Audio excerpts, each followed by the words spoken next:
Breno Altman, periodista, director de Ópera Mundi, justamente un analista brasileño que continúa con la reflexión desde el gigante suramericano. Breno, bienvenido, ¿cómo está? Breno, ¿cómo estás? Buenas tardes. Buenas noches, Tatiana. Buenas noches, Rey. Breno, hay distintas acciones que dan cuenta de los intentos de la injerencia del gobierno brasileño sobre los asuntos internos de Venezuela. ¿Cómo se enmarca? Cuando se le da este estatus a este grupo de los 20 militares dentro de la Embajada de Brasil en Venezuela. Mira, es conocido de todos que el gobierno Bolsonaro es cómplice de la estrategia golpista y de la estrategia de agresión imperialista contra Venezuela. Eso se tornó muy claro desde el momento en que Juan Guaidó se autoproclamó presidente del país el 23 de enero y después el 23 de febrero, cuando hizo su tentativa del fraude humanitario con el tema de las camionetas. El gobierno brasileño seguro que está involucrado también en ese plan que tuvo curso el día de hoy. Y el hecho de que reciba 25 militares que participaron de una agresión golpista es una prueba de cómo Bolsonaro está involucrado en la desestabilización de un país vecino, en cómo Bolsonaro está finalmente aliado a los intereses geopolíticos de Estados Unidos en contra de la soberanía de Venezuela. Sufrieron en la tarde de hoy una derrota muy dura los golpistas internos de Venezuela, el imperialismo estadounidense y seguramente también el gobierno Bolsonaro. Más una vez sale humillado de la situación en la cual participa de tentativa de desestabilización de la soberanía de Venezuela. Sin embargo, Breno, analistas con los que también hemos dialogado en esta programación especial dicen que el objetivo final no era realmente que se cristalizara este golpe contra la revolución bolivariana. Incluso revisando redes sociales hay usuarios que dicen que la Operación Libertad lo único que perseguía era la libertad de Leopoldo López, quien hoy está asilado en la Embajada de Chile. Mira, se van a contar muchos cuentos sobre un golpe fracasado. Los derrotados tienen que explicar la cosa de alguna forma y hay muchas análisis aún que tienen que ser hechas cuando la situación esté más clara. Pero a mí me parece que hubo una clásica acción mediática, una clásica intervención de guerra mediática, o sea, generar una situación falsa, generar una provocación para demostrar una fuerza que no tenían, para demostrar una osadía que no tenían, para demostrar una amplitud que no tenían, para ver si con eso provocaban algún nivel de movilización interna a Venezuela y que también provocara eventualmente un nivel más amplio de apoyo internacional en un momento en el cual el golpismo ya había se debilitando hace semanas. Entonces creo que trató de hacer un golpe mediático, eso de Leopoldo hace parte de esa simbología, o sea, trataron de falsificar lo que se pasaba en Venezuela todo el tiempo con la ayuda de los medios internacionales, con la ayuda de los medios de comunicación brasileños, con la ayuda de los gobiernos que apoyan el golpismo en Venezuela. Claro, muchas cosas nosotros solamente vamos a tener informaciones más claras en el transcurso de los días, pero a mí me parece que ellos que Guaidó y sus socios trataban de jugarse nacional e internacionalmente las últimas cartas, las últimas fichas que tenían en las manos después de un proceso en lo cual vienen se deshidratando hace semanas, perdiendo apoyo popular, perdiendo legitimidad internacional, perdiendo aliados internacionales. Yo creo que se jugaron y perdieron. Y el asilo de los militares en la embajada brasileña, de Leopoldo López en la embajada de Chile, todo eso son señales de una derrota. ¿En qué situaciones uno pide asilo? Bueno, cuando es injustamente perseguido es una situación, la otra es cuando está políticamente derrotado. Y entonces, desde la misma visión militar y con toda la asesoría que con toda seguridad tienen del gobierno de los Estados Unidos, ¿cómo es que solo logran convencer a 20 militares? Son parte de las preguntas que quedan planteadas. Claro, porque el tema es que La inteligencia de los países, especialmente de los países imperialistas, funciona de una forma complicada. Tiene mucha tecnología, tiene mucha plata, pero también sufre históricamente de algo que podemos llamar de autoengaño.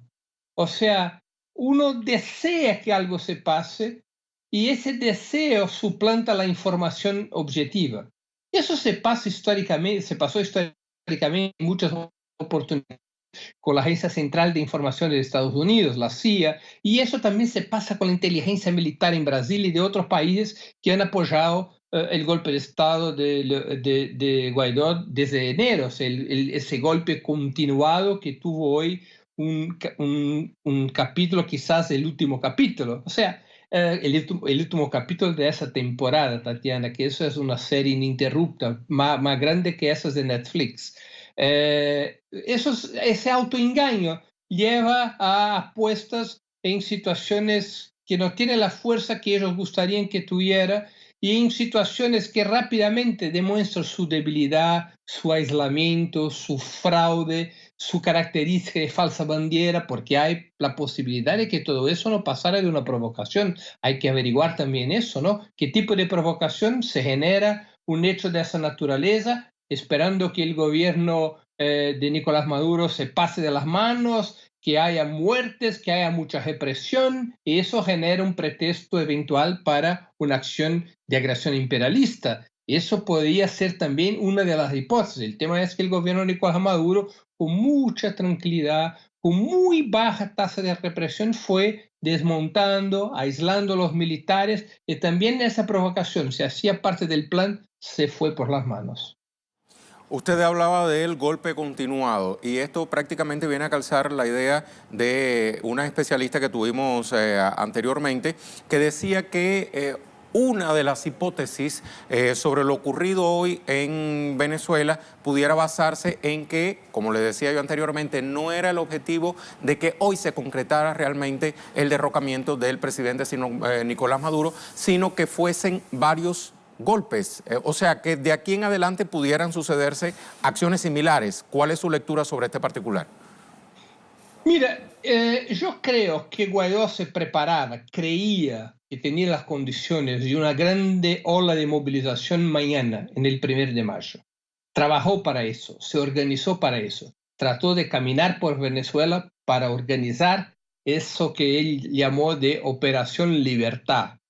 Bueno, yo creo que ellos estudiaron el golpe de hoy como una especie de gatillo de las movilizaciones de mañana. Creían que con eso podrían entusiasmar su gente que ya estaba bastante desmovilizada en las últimas semanas. Y esas visitas que hizo Guaidó por el interior del país me parece que traían muchas señales de desmovilización de su gente, de las personas, hombres y mujeres que apoyan la oposición, algunos por intereses, otros porque no tienen información, por engaño. Bueno, y creo que en esas condiciones estructuraron ese gatillo, ese hecho político mediático para tratar de generar una situación nacional e internacional más fuerte para mañana y los días subsecuentes. Y eso les falló, o sea, fue una operación que todo indica fracasó y quizás con serias y definitivas consecuencias para la Operación Guaidó, que nada tiene de Operación Libertad, mucho más tiene que ver con Operación Submisión. Ese es parte también del panorama que veremos en los próximos días de cómo se va encantando y encontrando todas esas respuestas a lo sucedido hoy, que en términos de conclusión compartes con nosotros. Breno, ha fracasado. Lo que sea que intentaron hacer de asedio a toda una población ha fracasado. Sí, yo estoy seguro de eso.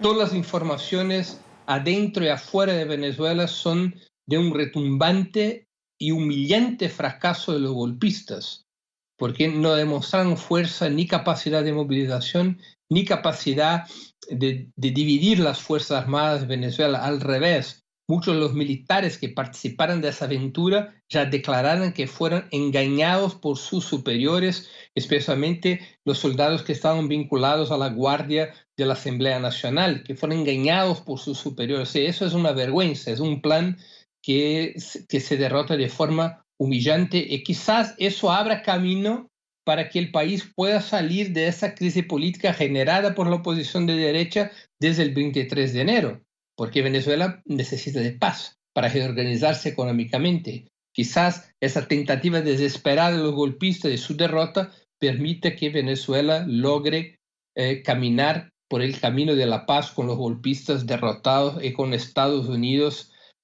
aislado en sus tentativas de sabotaje y agresión. Breno, muy agradecido por su deferencia con Telesur. Hasta la próxima. Breno, gracias. Buenas noches. De ustedes siempre, Tatiana Rey, buenas noches. Muy buenas noches.